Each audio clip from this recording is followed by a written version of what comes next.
Well, I like to hear you talk about science. I enjoy it because that's where I learn it. Well, I love talking about science, but yes. Well, let me get to because it's something. It's as people might have gathered from my remarks, and it really energized me returning here to the United States. Was this tour in Turkey, and I promised folks in Turkey I would convey a message to you. So I'll just do it here in front of several hundred people. But in Turkey, for those of you who don't know, and I didn't know that much, I studied foreign policy and international relations in college, and I knew Turkey and some basic events. But I wasn't as familiar with the founding of the Turkish Republic. This is a country that's bigger in population than Great Britain, bigger in population than France. And the founder, a man named Atatürk, he wrote about evolution and required it in school. And this is coming from a nation that's 98, 99% Muslim.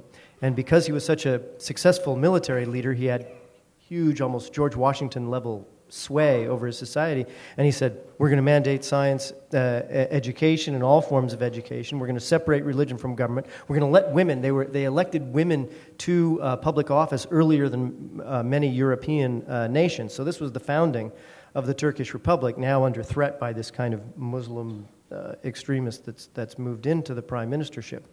But those people, they set out a plea, and admittedly some of that plea is directly to you because I was talking to scientists in Turkey, was they want help from the international community and the scientific community because they feel like, unlike some of the more so-called Western nations, they are neglected in our media and their struggles are kind of unknown.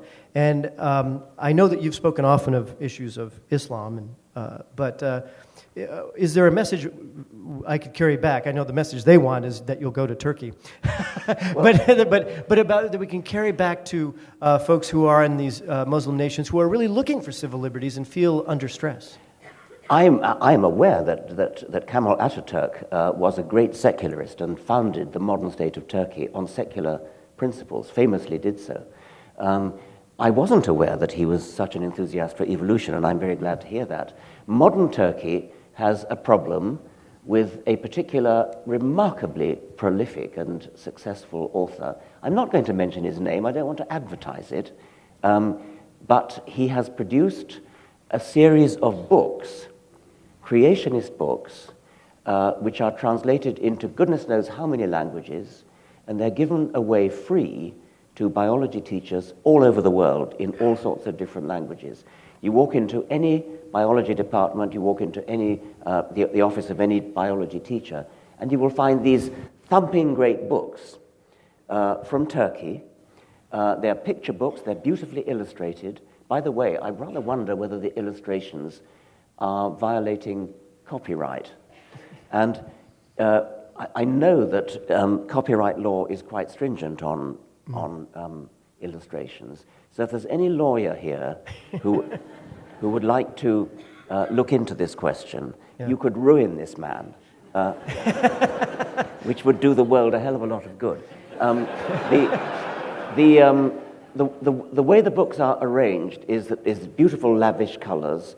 On the left-hand side, you have a fossil, and on the right-hand side, you have a modern animal. And in all cases, it says, look at this fossil, look at this modern animal, see, they're the same, therefore evolution hasn't happened.